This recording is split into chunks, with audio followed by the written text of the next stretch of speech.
right now at 7. Were smoke bombs released by your No, they were not smoke bombs. They were smoke flares. Animal rights activists shut down a Bay Area racetrack, but that's not the only thing that had to be canceled. I think it's just kind of crazy, but eventually I'll get a shot. You know, it's alarming that someone out there on the street is in possession of a stolen firearm. A brazen Bay Area burglar tries to rip off armloads of guns. Why the crime didn't go exactly as planned. Plus, tiers are changing, businesses are reopening. So is the commute starting to come back to life? Oh yeah, slowly but surely. It is a different story on the highways, and there it's a really interesting story. Right now on the KPIX 5 News at 7 and streaming on CBS and Bay Area. This protest was meant to shut down the horse racing at Golden Gate Fields, but it also ended up stopping operations at a mass vaccination site nearby. Good evening, I'm Juliette Goodrich in for Elizabeth. I'm Ken Bastida. Excuse me. KPIX 5's Andrea Borba live at the track tonight in Berkeley. Andrea? Well, Ken and Juliette, the protests wrapped up here quite some time ago, and vaccinations began once again, but not before nearly 200 people missed their dose today during all of the commotion. I've probably been sitting in my car for about 40 minutes. From Chopper 5, you can see long lines for COVID-19 vaccines at Golden Gate Fields, only made longer by this. A protest of horse racing at Golden Gate Fields by animal rights group Direct Action Everywhere. We're attempting to cease all mounted activities here at Golden Gate Fields in the attempt to save another horse's life. Activities on the track were brought to a grinding halt today by 4 protesters chained together on the backstretch and smoke inside and outside the racing venue. Were smoke bombs released by your No, they were not smoke bombs. They were smoke flares. It's believed that around 200 people missed their dose of the COVID-19 vaccine today as the site got temporarily shut down over concerns. We need to get through this COVID, which is killing people. To me, it's inconsiderate of them at this point. I mean, let's get this people are dying every day, and they worry about horses at this present time. I would think you would worry about the human beings that are going through the fact of dying. The shots resumed around 3 p.m. When asked about the shutdown of the vaccine site, Direct Action Everywhere had this to say. That responsibility is on the Albany Police Department. They could open that vaccine site. We're posing no danger to the public at all. And so I totally understand they're upset, and I hope that they are upset the right parties, which is the police department, making that decision. In a statement, Golden Gate Fields said this. We respectfully suggest to the activists that there is a better way to have this conversation and air their concerns. We welcome the opportunity to have this discussion in the appropriate format. Now, Albany Fire set up 2 extra vaccination stations inside this site once everything got reopened around 3 this afternoon to get more people through that line. Those folks who did not get their vaccines today, though, Curative, who runs this site here, will be getting in contact with them to reschedule those doses in the coming days. Reporting live, Andrea Borba, KPIX 5. All right, Andrea, thank you. Well, meanwhile, a burglar in Novato left behind a big mess at this gun store. Police say he plowed a stolen SUV through the front of Marin County Arms early this morning. Tried to get away with several rifles, but the SUV got stuck in the building. He had to ditch it, ran off. Police believe that he did make off with 1 stolen gun. He rammed that business about 4 times before the car actually, broke through the glass in the wall, this short retaining wall there on the outside, and actually got into the business. Anytime a firearm comes up stolen, whether it's from a business like this or from a residence in town, it's alarming that someone out there on the street is in possession of a stolen firearm, which could potentially be used at a later time in a crime. A live look at Oakland, where there is a new show of force in Chinatown. Some local business owners and residents decided to take matters into their own hands after all the recent attacks on the Asian community. They raised nearly $90,000 to hire armed guards for the stores. On top of that, they gathered dozens of volunteers to do foot patrols. The group also delivered nearly 500 air horns to store owners and seniors in case they need to call for help. This hate crime is not okay. We are going to fight back. Especially many of our seniors, they were afraid to walk on their own street, and now they are back on the street again, so which is a good sign. Oakland police say they are also stepping up patrols in the area. Take a live look at San Jose tonight. Public health officials are scrambling after Santa Clara County received fewer Moderna doses than expected. And that didn't appear to be an issue today at Emmanuel Baptist Church in East San Jose, a community-based vaccination clinic. But the county is trying to see if existing supply can be shifted around to honor appointments that have already been made. Meantime, 40% of the state's vaccine supply will now be held in reserve for lower-income communities. Those doses will be distributed to 400 zip codes statewide. The goal? To give access to folks who are most at risk of getting COVID. Governor made the announcement from one of those vulnerable communities today in Stockton. We are committing 40% of all the vaccines to communities and census and zip codes like the one we're in today. The zip codes will be determined by a number of factors like infection rate, household income, education, and housing, among others. A live look now at the state capitol. A new bill is on the governor's desk tonight that aims to incentivize schools to reopen for in-person learning. State lawmakers passed the $6.5 billion plan today. Districts will be able to get part of that money only if they open for in-person learning by the end of the month. Take a live look at our Bay Area bridges tonight. There's still less traffic than before the pandemic. But as KPIX 5's Wilson Walker reports, that could all change once kids are back in school. 7:30 a.m. San Francisco bound train from the Pleasant Hill BART station. This is what the morning commute looks like these days. Some regulars say they are seeing a little bit more traffic. Oh yeah, slowly but surely. Yeah, I think things are lifting a little. The numbers, however, tell a different story. Ridership is still nearly 90% below its pre-pandemic levels. Per virus safety protocols, BART considers its cars crowded when they reach 30 passengers. But a check of the daily car passenger counts shows only a handful of cars reaching into the high 20s. Simply put, BART has not even started to rebuild its ridership. No, they haven't. And the same is true for Caltrain. The same is true for the ferry operators. Different story on the highways. It is a different story on the highways, and there it's a really interesting story. The highways did empty out in the depths of that first shelter in place. The low point for regional freeway traffic was actually measured on April 6th. But not long after that, people started driving again, and by July, highway traffic was 80% of where it had been pre-pandemic. And there we have been ever since the early part of July last summer at the Bay Bridge, which is, as you know, by far the busiest bridge in the region. It's about 85% of where it was pre-pandemic. A lot of moving parts to all this, but the MTC did a survey across the Bay Area to find out what might drive people back to what you might call their more normal commuting habits. And there was one dominant answer, and that is when students return to in-person learning. Here at the Rockridge BART Station, Wilson Walker, KPIX 5. Still ahead, wildlife officials in the East Bay make a devastating mistake trying to capture a coyote that has bitten 5 people. And security concerns continue tonight on Capitol Hill. What lawmakers are asking the Pentagon to do right away. We should have them here as long as they are needed. Christmas has come early. A lot of unanswered questions tonight as Bay Area student athletes return to indoor sports. And then later, payback for a Bay Area trash company, why millions in funds will soon be returning to customers. About 24 hours from now, we're going to be tracking showers moving into the Bay Area, and it is not the only chance of rain that we have in the extended forecast. We'll break down how much we expect over the next 7 days coming up.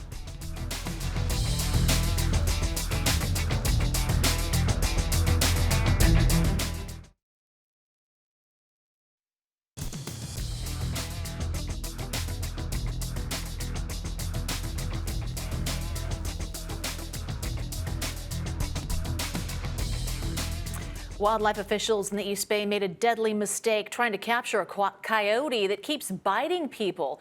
We're just learning they killed the wrong animal this week. 5 people, including 2 children, have been bitten by the same coyote around Moraga and Lafayette since last summer. The most recent attack was 2 weeks ago.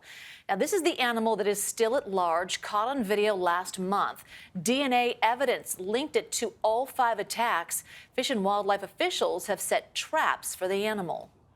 High school athletes now have the green light from the state to play sports indoors. Let them play. CA reached a settlement with the state today for indoor sports to resume at the high school level with COVID safety protocols in place. Today, for all high school athletes in California, Christmas has come early. The big domino kind of fell, but I think there's also some other dominoes that kind of need to fall, in order for us to, to really have a season. But it gives you a lot of hope right now. So the big question is, when can athletes return? Some counties are now waiting for the North Coast section to determine what comes next. Live look outside now and check out this pretty view from Treasure Island. Look at that, a clear night. You would think it's just going to stay clear for the next couple of days, but Chief Meteorologist Paul Hagan is standing by. I won't give it away. With the weather we've had, it's kind of hard to believe we're kind of still in the rainy season. Right, we are good. I mean, we've been in the stretch for a couple of weeks since the last rain chance, but now the whole big picture pattern in the atmosphere has flipped around, and we're going to be in this unsettled weather pattern beginning tomorrow and extending through most of next week. This first Pacific storm system is going to be bringing rain to the Bay Area late tomorrow, so let's dive in for a closer look at Futurecast. We'll start at 1 o'clock tomorrow afternoon with just increasing clouds overhead. We're going to begin the day tomorrow with some low clouds and fog. That'll dissipate, but then it'll be replaced by clouds higher up in the atmosphere. The first showers making their way onshore for very far northwestern Sonoma County, right as the sun is going down, with the rain moving in a little earlier for Mendocino County. The rain moves in quickly, spreading across the North Bay between 7 and 9 o'clock and knocking on the Golden Gate by 9 o'clock in the evening, and then spreading across the bay as we head towards 11 o'clock in the evening with some heavy downpours, but they're not going to be heavy enough or last long enough to cause any debris flow or mudslide concerns for those various wildfire burn scars. We'll keep an eye on things just in case, but it's not a big concern. That rain spreads farther inland between 11 o'clock and 1 a.m., drying out in the city and much of the North Bay already just after midnight. And then by 3 a.m., the rain's mostly gone. Some lingering mist, drizzle, some locally dense fog to begin the day on Saturday, but that's going to dissipate. We should see plenty of sunshine.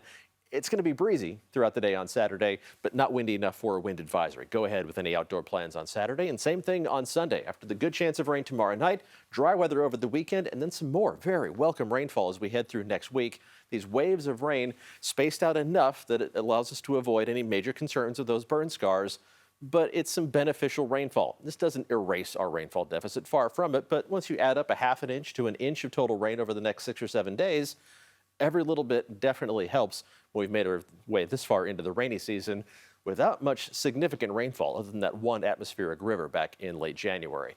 The winds tomorrow are going to pick up once that cold front driving all of this moves through, but we're going to start the day with calm winds, calm through the early afternoon, but some 15 to 20 mile an hour gusts by this point in the day tomorrow. And as the heaviest rain moves in, it's going to be accompanied by some 20 to 30 mile an hour gusts. This is mainly going to be late tomorrow evening into tomorrow night, with the breezy conditions continuing into much of Saturday.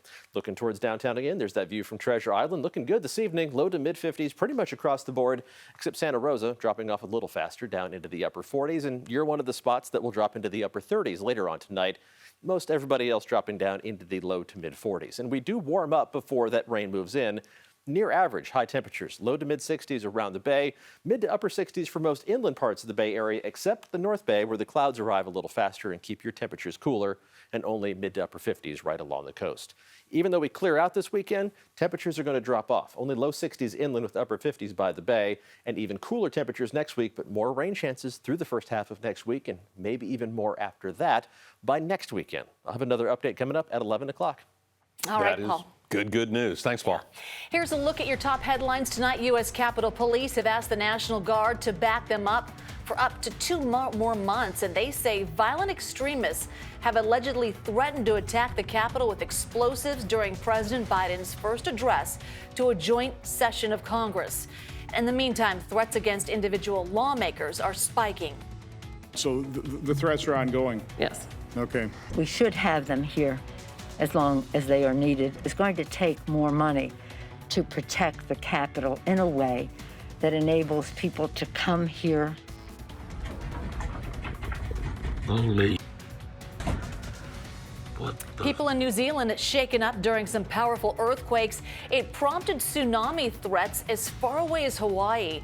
At least 3 earthquakes hit off the northeast coast earlier today. The biggest was an 8.1. That's the strongest earthquake anywhere in more than 2 years. And streaming now, Paramount Plus. It brings together the massive libraries of all of our Viacom CBS networks, along with live sports and dozens of original series. It also revives some fan favorites like MTV's The Real World. Are you really ready to move into the loft and do this all over again? Absolutely. Looking forward to it. Just getting to be in New York City with my, with my old roommates, like that in itself was a real, gift. Can the new commercial-free service cost $10 a month? In June, there will be a $5 a month option, and that will have the ads. Sounds great. Thanks, Juliet. Coming up next, the owner of a Bay Area landscaping business facing 2 felony charges tonight. What prosecutors say led to a deadly equipment accident. The victim had a rope tied around his waist that was connected to the machine. And trash payback, with lots of Bay Area households are about to get a couple $100 back. And then later, you'll hear from the man who survived an avalanche at Lake Tahoe by skiing off a huge cliff. There was debris, there was rocks, and I pretty much just braced for the worst.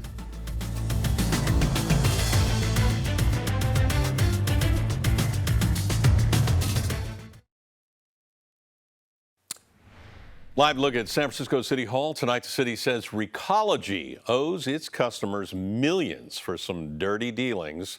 In a settlement, the company agreed to pay back $94.5 million in overcharges and interest.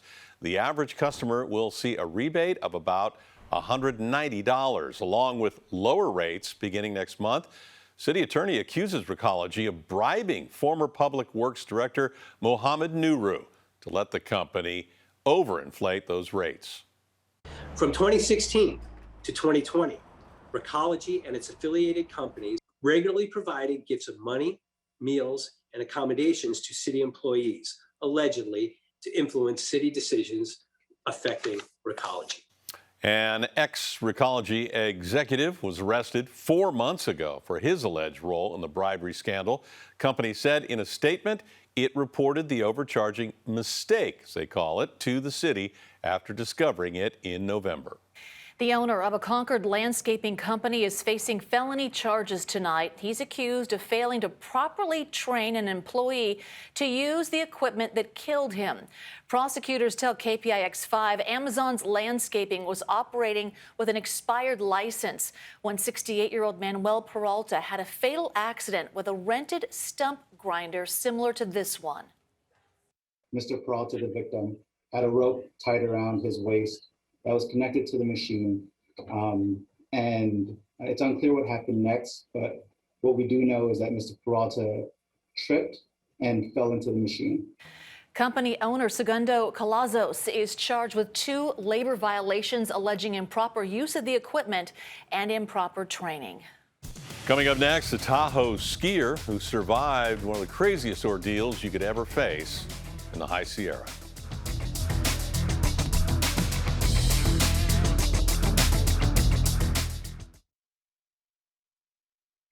Well, a Tahoe skier survived one of the wildest rides you could ever face in the High Sierra. He got swept up in an avalanche in the backcountry. South Lake Tahoe happened over President's Day weekend. Kyle Johnston says that he was skiing with his cousin when one of the runs suddenly collapsed, came crashing down around him. He was swept over the edge of a cliff and trapped for nearly 5 minutes. There was debris, there was rocks, and I pretty much just braced for the worst. I was pretty scared, to say the least. I had like a small brain bleed. I have 5 spinal fractures. I broke ribs 9 through 12. I collapsed along. Wow. Cousin helped pull him to safety. He was flown to a hospital in Reno. He recovered there for 11 days, hopes to get back out on the slopes sooner rather than later. The bunny slopes. right? Yeah, Not the man. back country. He was lucky. Thanks for watching. The news continues streaming on CBSN Bay Area. We'll be back here at 11 o'clock.